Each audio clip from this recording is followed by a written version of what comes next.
सबसे पहले वायरस की जब इंट्रोडक्शन की बात होती है, virus are the smallest unicellular organism that are obligate intracellular. That means viruses एक सबसे स्मॉलेस्ट यूनिसेल्युलर ऑर्गेनिज्म है। यूनिसेल्युलर है मतलब कि बहुत सारे सेल्स नहीं है, सबसे छोटे हैं, मतलब सबसे छोटे साइज में माने जाते हैं वायरस को, और ये ऑब्लिगेट इंट्रासेल्युलर पैरासाइट होते हैं।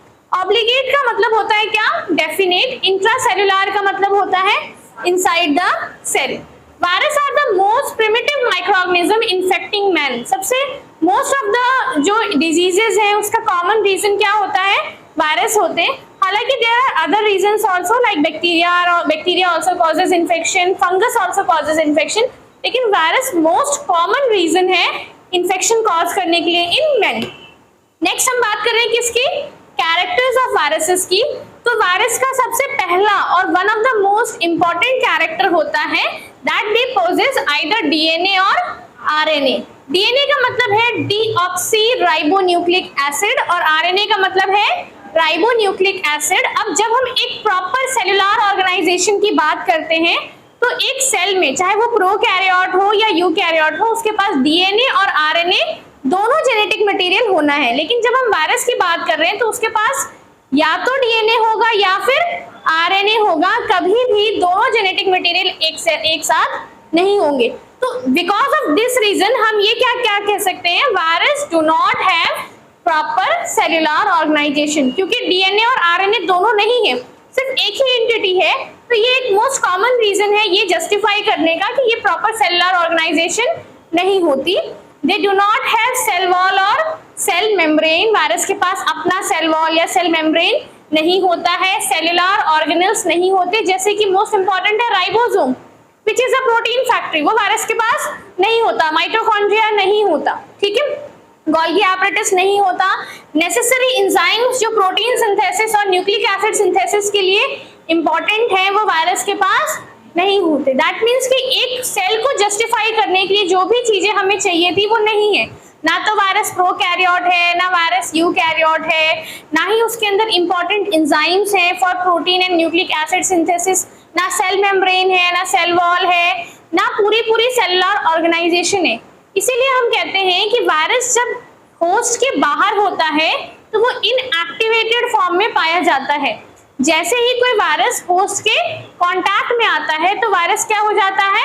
एक्टिवेट हो जाता है और वो अपना प्रोसेस शुरू कर देता है। क्यों शुरू करता है? क्योंकि वो होस्ट की मशीनरी को अपने कंट्रोल में ले लेता है और अपने पार्ट्स बनवाना शुरू कर देता है। अब इससे हमें कैसे नुकसान हो रहा है? क्योंकि वो जिस भी सेल को अपने कंट्रोल में ले रहा है, जब वो वहां अपने रेप्लिका को बनाता है, जब वो वहां अपने रेप्लिका को बनाता है तो क्या करता है? जब सेल वहां से निकलेगा, जब वायरस वहां से निकलेगा तो सेल क्या होगा?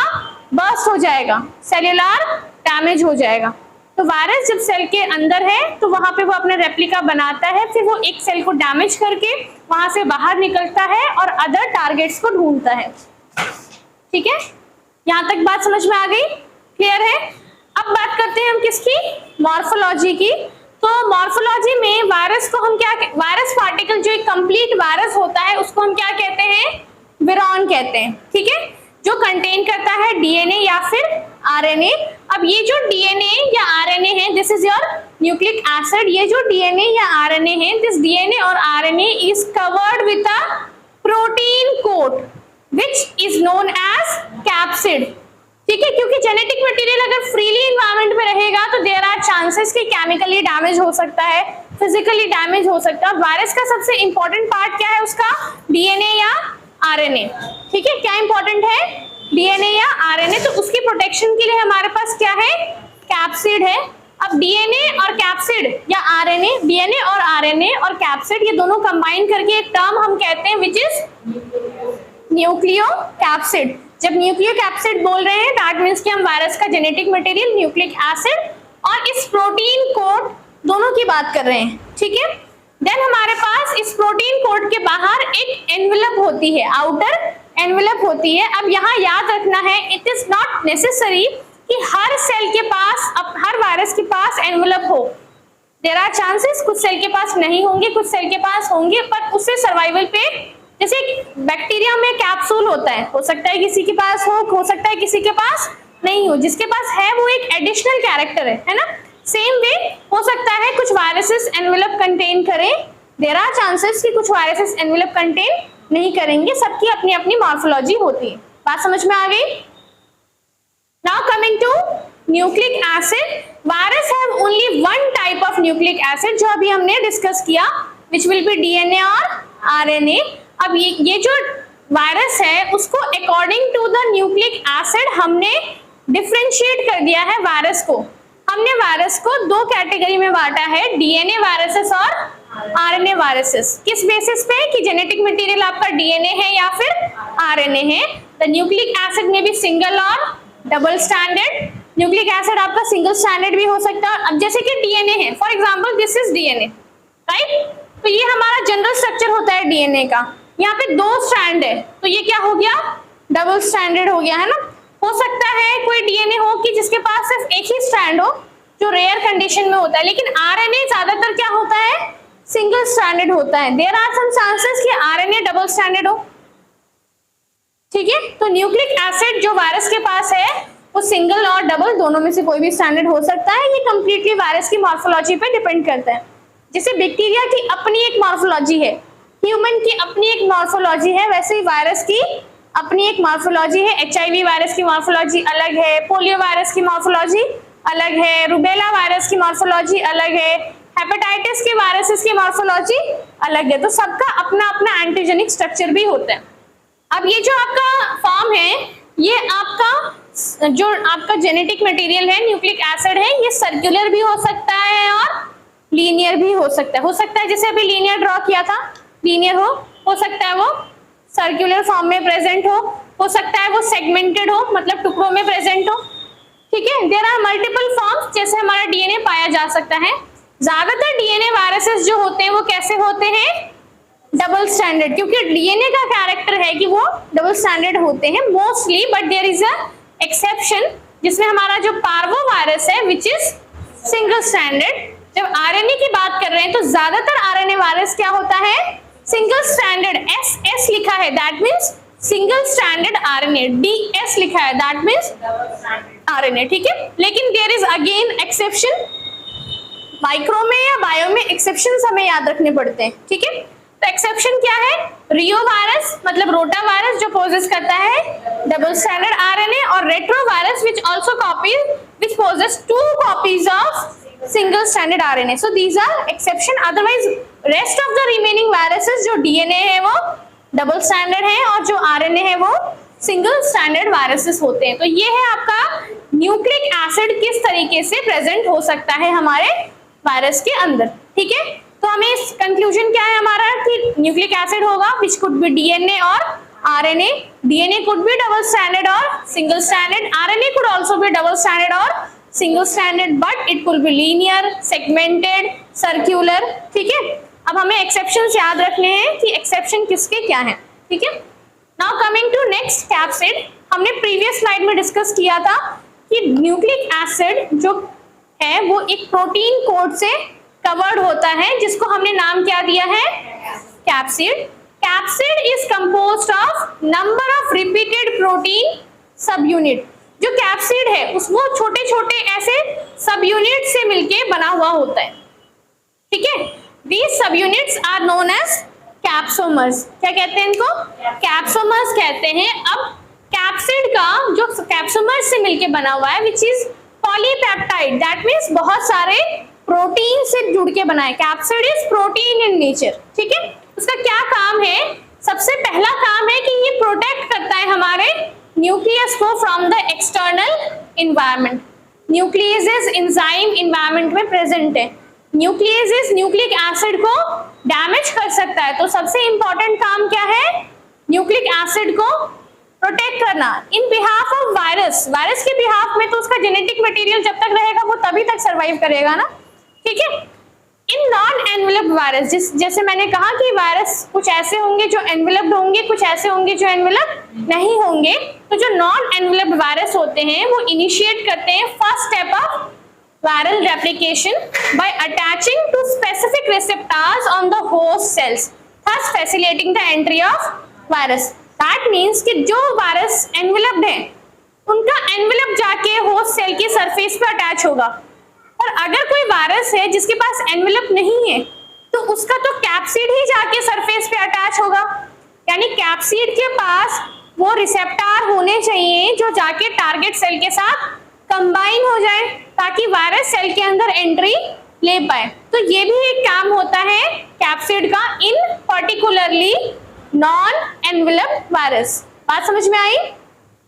नेक्स्ट क्या है, ये एंटीजेनिक होते हैं। हर वायरस का अपना एक स्पेसिफिक पॉलीपेप्टाइड कंपोजिशन होता है, यानी जो प्रोटीन की सीक्वेंस है हर वायरस की अलग अलग होगी। ठीक है, समझ में आया? Next is symmetry. अब ये जो कैप्सोमर्स की मैंने बात करी थी कि कैप्सोमर्स है आपके कैप्सिड है, इसकी शेप होती है, सिमेट्री होती है। ठीक है, अलग अलग सिमेट्रीज होती हैं। अरेंजमेंट ऑफ कैप्सोमर के बेसिस पे हमने सिमेट्री को 3 कैटेगरी में बांटा है। पहली है आइकोसाहेड्रल, ठीक है, जिसमें आपकी क्यूबिकल सिमेट्री होती है। कैप्सोमर्स जो है वो अरेंज्ड होते हैं आइकोसाहेड्रल शेप में, आगे हम देखेंगे। और ये जो स्ट्रक्चर होता है ये काफी रिजिड होता है। जितने भी डीएनए वायरस हैं एक्सेप्ट पॉक्स वायरस कैसे होते हैं, आइकोसाहेड्रल होते हैं, और आरएनए वायरस ज्यादातर कैसे होते हैं, अगेन आइकोसा। जो हेलिकल सिमेट्री है उसमें कैप्सोमर्स जो है वो कुछ इस तरीके से कॉइल्ड होते हैं। ठीक है, न्यूक्लिक एसिड इसके अंदर होता है इस तरीके से, अगेन कॉइल्ड फॉर्म में ही न्यूक्लिक एसिड होता है। ये जो कैप्सिड है, ये वाला टाइप ऑफ कैप्सिड काफी फ्लेक्सिबल होता है, ये वाला काफी रिजिड होता है। इसमें आपका एग्जांपल क्या आएगा, जितने भी माइक्सो वायरस है, रैप्डो वायरसेस है, फ्लीवो और बन्या वायरसेस, इनके एग्जांपल हैं। Now there is a third category, जो भी वायरस इन दोनों में से किसी कैटेगरी में नहीं आते हैं, वो किस में आते हैं, कॉम्प्लेक्स सिमेट्री में आते हैं, जिनकी सिमेट्री को पर्टिकुलरली डिफाइन करना काफी मुश्किल होता है, वो किस में आ जाता है, कॉम्प्लेक्स सिमेट्री की कैटेगरी में आता है। नेक्स्ट करो। अब आप इसको देखो, ये हमारा न्यूक्लिक एसिड है, ये आपका कैप्सिड है, ये क्या है, एनवेलप है। जब आपका कैप्सिड जो है वो आइकोसाहेड्रल होगा तो कुछ ऐसा होगा, कॉइल्ड, राइट। जब आपका कैप्सिड जो है वो आइकोसाहेड्रल होगा, हेलिकल होगा तो कॉइल्ड होगा, और आइकोसाहेड्रल होगा तो ऐसा होगा जिसमें 12 वर्टिसेस 20 फेसेस इस तरीके से होंगे। ठीक है, ज्यादातर डीएनए वायरसेस कैसे होते हैं, आइकोसाहेड्रल होते हैं। देयर आर सम वायरसेस जैसे कि पॉक्स डीएनए वायरस है और वो कैसा है, हेलिकल स्ट्रक्चर होता है।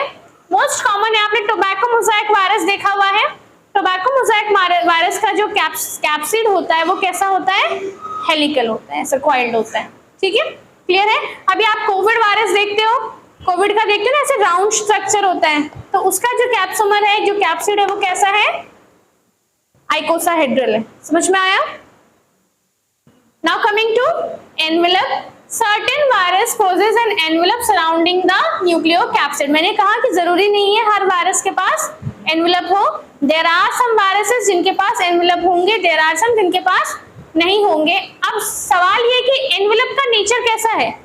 न्यूक्लिक एसिड तो डीएनए या आरएनए से बना है, कैप्सिड किससे बना है, प्रोटीन से बना है, लेकिन एनवेलप किससे बना होता है, लिपोप्रोटीन, लिपिड और प्रोटीन। ये लिपिड कहाँ से डिराइव होता है, होस्ट की जो सेल मेम्ब्रेन है उसमें क्या होता है, फॉस्फोलिपिड होता है ना। तो होस्ट की सेल मेम्ब्रेन के लिपिड से डिवाइड होता है, डिराइव होता है ये लिपिड वाला पार्ट। ठीक है, और जो प्रोटीन वाला पार्ट है वो वायरस खुद बनाता है। ठीक है, the protein part is virus coded made up of सब यूनिट्स कॉल्ड पेप्लोमर। जो प्रोटीन है एनवेलप का, उसके सब यूनिट्स क्या है, पेप्लोमर है। जैसे कैप्सिड के सब यूनिट कैप्सोमर। ठीक है, जिसमें स्पाइक लाइक प्रोजेक्शंस होती हैं जो सरफेस से निकलती है। आपने कोविड वायरस देखा होगा ना, उसमें ऐसे स्पाइक्स निकले हुए होते हैं, है ना, वो स्पाइक क्या है, पेप्लोमर्स है। ठीक है, कुछ वायरस के पास एक से ज्यादा टाइप ऑफ पेप्लोमर्स भी होते हैं, जैसे कि इन्फ्लुएंजा वायरस है, उसके पास 2 तरीके के पेप्लोमर हैं, हीमएग्लूटिनिन और न्यूरामिनिडेज। इनके बारे में हम डिटेल में पढ़ेंगे जब हम पर्टिकुलरली इन्फ्लुएंजा वायरस पढ़ेंगे। Enveloped viruses are more susceptible to heat and lipid solvents like ether. क्योंकि एनवेलप में लिपिड है लिपिड क्या है, ईथर से ससेप्टेबल है, तो आप उसको ईथर से या हीट से डिग्रेड कर सकते हो। पैप्लोमर्स जो है वो एंटीजेनिक होते हैं नेचर में और रिसेप्टर्स के साथ जाकर के स्पेसिफिकली बाइंड करते हैं और फैसिलिटेट करते हैं वायरस का diffusion to the host cell. यानी पैप्लोमर्स जो प्रोजेक्शन लाइक स्ट्रक्चर है, ये प्रोजेक्शन वायरस को एंट्री देने में होस्ट सेल में हेल्प करता है। That projection act like a receptor और एंटीजेनिक स्ट्रक्चर। ठीक है, अब देखो ये प्रोजेक्शन दिख रहा है, this projection is peplomer, spike like projection is known as peplomer. ठीक है, अब ये आपका एनवेलप है, एनवेलप से स्पाइक लाइक प्रोजेक्शन निकल रही है। यहाँ इन्फ्लुएंजा है, यहाँ आपको दो तरीके के पैप्लोमर दिख रहे हैं, है ना, एक तो हीमएग्लूटिनिन है, एक न्यूरामिनिडेज है। तो देयर आर सम वायरसेस जिन पे एक से ज्यादा पैप्लोमर्स भी हो सकते हैं, which is spike like projection. ये जाके क्या करेगा, सरफेस के साथ अटैच हो जाएगा। हर्पीज वायरस के पास भी अपने पैप्लोमर है पर सारे एक जैसे हैं। रैप्डो वायरस के पास भी पैप्लोमर है पर सारे एक जैसे हैं। स्मॉल पॉक्स वायरस के पास भी पैप्लोमर है, लेकिन पार्वो वायरस के पास पैप्लोमर नहीं है। समझ में आया? साइज ऑफ वायरस की जब हम बात कर रहे हैं, वायरस जो है वो बहुत ही स्मॉलेस्ट होते हैं, एक्सट्रीमली स्मॉलेस्ट एंटिटी है इन द वर्ल्ड।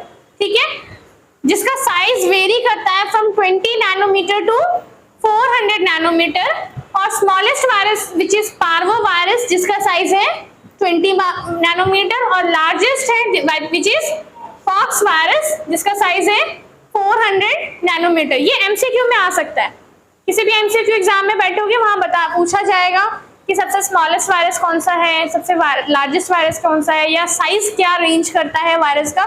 ये एग्जाम बेस्ड क्वेश्चन बनते हैं। ठीक है, then coming to shapes, rabies virus bullet shaped होता है, इबोला वायरस फिलामेंटस शेप्ड होता है, पॉक्स वायरस ब्रिक शेप्ड होता है, एडिनो वायरस जो है वो व्हीकल शेप, स्पेस व्हीकल अभी आपने देखा था।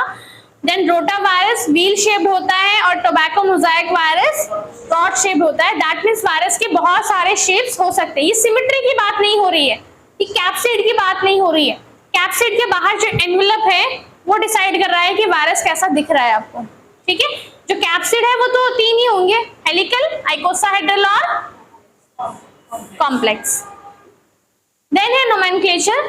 वायरस को international committee on taxonomy of viruses ने अलग अलग क्लासिफिकेशन में डाला based on families, morphology, genome, structure and strategy of replication, कैसे वो डिवाइड हो रहे हैं। 24 फैमिलीज ऐसी हैं जो ह्यूमन को इन्फेक्ट करती हैं।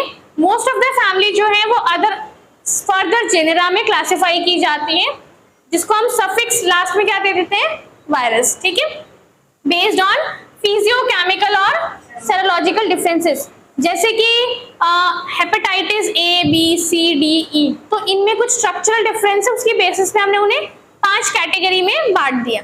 ठीक है, कुछ फैमिलीज ऐसी हैं जिनकी फर्दर सब फैमिलीज होती हैं और अलग अलग जेनेरा कंटेन करती हैं, जैसे पॉक्स विरिडी, ये फैमिली है, विरिडी मतलब फैमिली। ठीक है, हर्पीज विरिडी में अदर क्लासिफिकेशन भी आती है। पार्वोविरिडे और पारामाइक्सोविरिडी में भी सब फैमिलीज आती हैं जो अदर डिजीजेस कॉज करती है। तो ये टैक्सोनॉमी किसने करी है, international committee of taxonomy of virus ने उसकी मॉर्फोलॉजी, जीनोम और स्ट्रेटजी ऑफ फैब्रिकेशन के बेसिस पे क्लासिफिकेशन करी है। ठीक है, तो ये आप लोग एक बार देख लेना, जैसे कि हर्पीज विरिडी फैमिली है, डबल स्टैंडर्ड लीनियर डीएनए होता है, एनवेलप होता है, सिमेट्री, आइकोसाहेड्रल होती है, साइज 150 से 200 नैनोमीटर होता है। इसमें रिप्रेजेंट आपके वायरसेस कौन से हैं इस हर्पीज विरिडी फैमिली के अंदर, HSV1, HSV2, varicella zoster virus, EBV, CMV और ह्यूमन हर्पीज वायरस 6, 7, 8, है ना। तो एक फैमिली के अंदर 6 फर्दर सब फैमिलीज आ गई। ठीक है, तो इस तरीके से ये क्लासिफिकेशन की गई है। पॉक्स विरिडी के अंदर विरोला और मॉल्कोसम आता है, पार्पोविरिडी के अंदर ह्यूमन पैपिलोमा वायरस आता है और GC वायरस, BK वायरस आता है ना। एडिनोविरिडी में फर्दर फैमिली नहीं आती, ह्यूमन एडिनो वायरस आता है। ठीक है, तो ये आप देख लेना। सेम आपका RNA वायरस की भी ऐसे ही कैटेगरीज लिखी गई है। ठीक है, बस that was all about structure and morphology of virus. ठीक है।